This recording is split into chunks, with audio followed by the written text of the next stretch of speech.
Okay, now we look at LU decomposition with partial pivoting. Partial pivoting. Okay, the whole idea is that if we want to reduce this matrix 0, 3, 1, 4, 2, 0, 5, 1, 6. If we want to reduce this matrix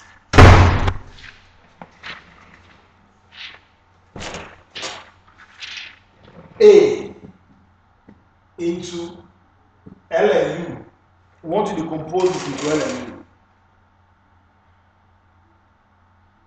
Then my M1 would be 1, 0, 0, 0, 1, 0, 0, 0, 1. I divide the components here, 4 and 5.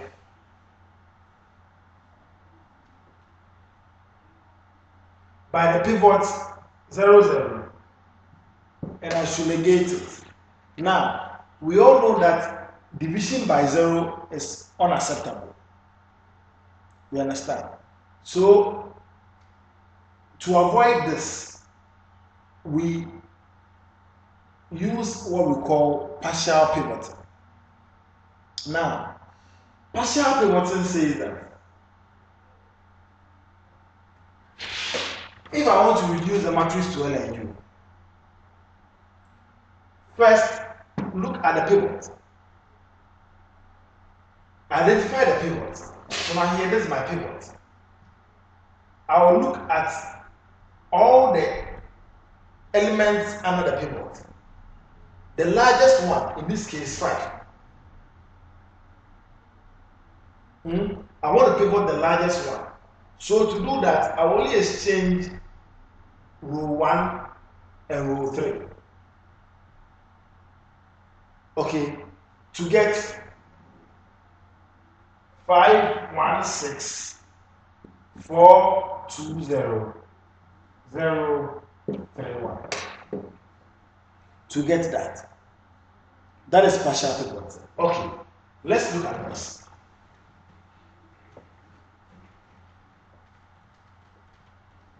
Let's see whether by swapping 2 rows we alter the system or the system remains the same. Okay, good. Let's see. If I have 3 goats plus 4 cows is equal to 100.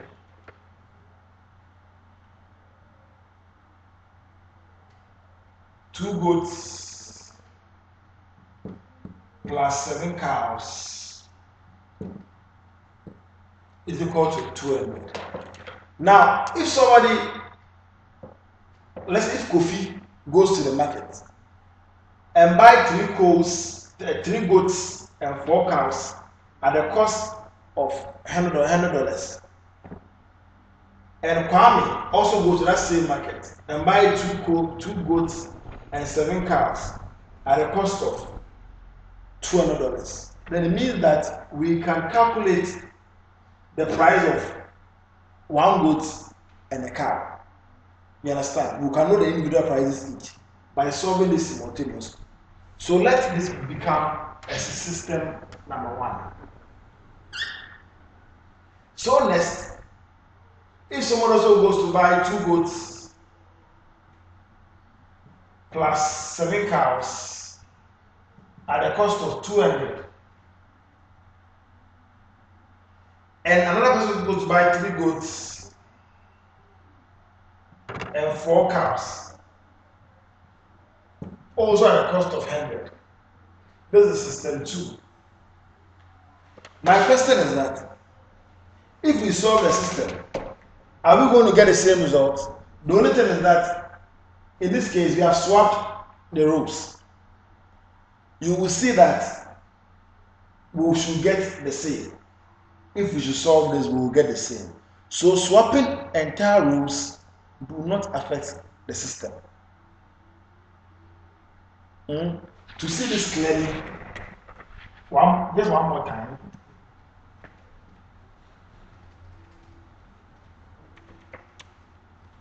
Let's see.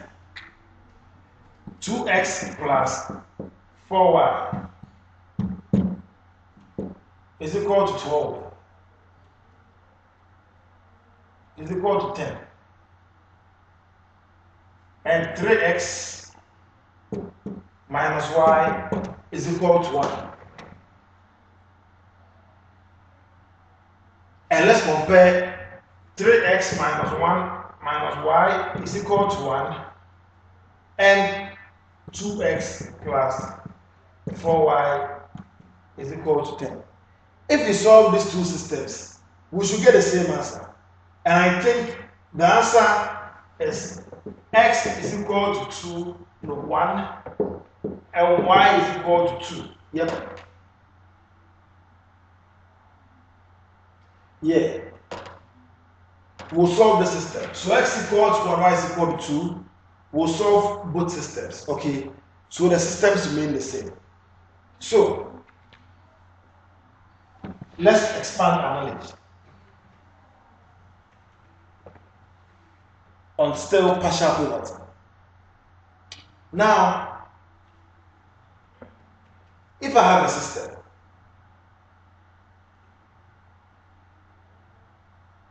let's say a matrix. If I have a matrix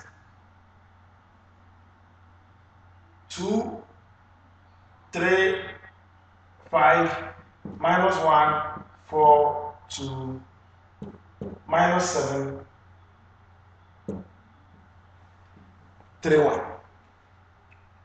Then if I stand at this pivot and I want to put a 0 here and a 0 there, if I check the element under, then in terms of absolute value, minus 7 is the largest.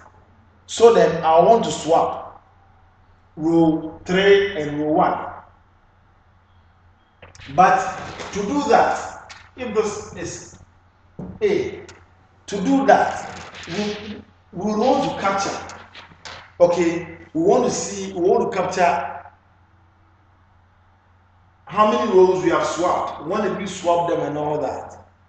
There is a matrix that can do the swapping for us, and we call that matrix permutation matrix. P. Permutation matrix. Now, permutation matrix is just like our identity matrix I. I is 1 0 0 0 1 0 0 0 1. So in this case, if I want to swap row 1 and row 3, remember the reason I'm swapping is to be able to pivot this minus 7 here, because it's the largest under the pivot position 2. You get it? If I want to do this, then my P1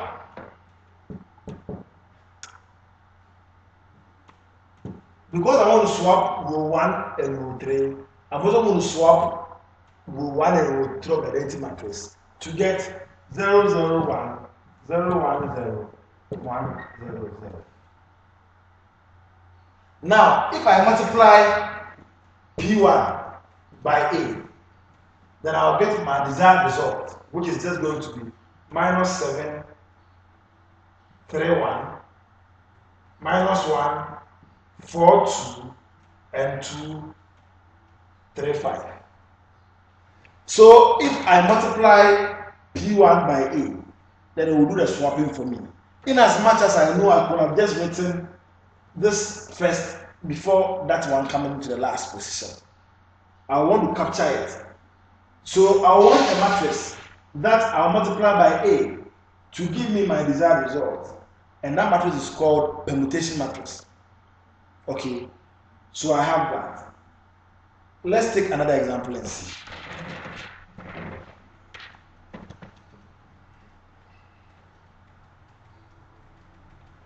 If I have 2, 4, 7, 10 minus 9, 8, 2, 5, 1.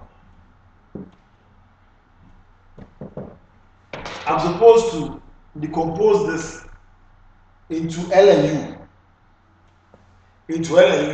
Now, using partial pivoting. Partial pivoting requires that we choose the highest number under this figure 2 as our pivot, and in this case it is 10. So I want a matrix that if I multiply by A, this entire row 2 will be exchanged with the entire row 1. And that matrix we are going to call our permutation matrix, P1. This is just going here to identity to swap the first and the second row to get 0, 1, 0, 1, 0, 0, 0, 0. Yes, 0, 0, 1. So now, if I multiply P1 by A, automatically I will get my desired result, which is 10, 8, 2, 2, 4, 7, minus 9, 5, 1. This is how we swap rows and columns. So we will solve our next example using partial pivoting. And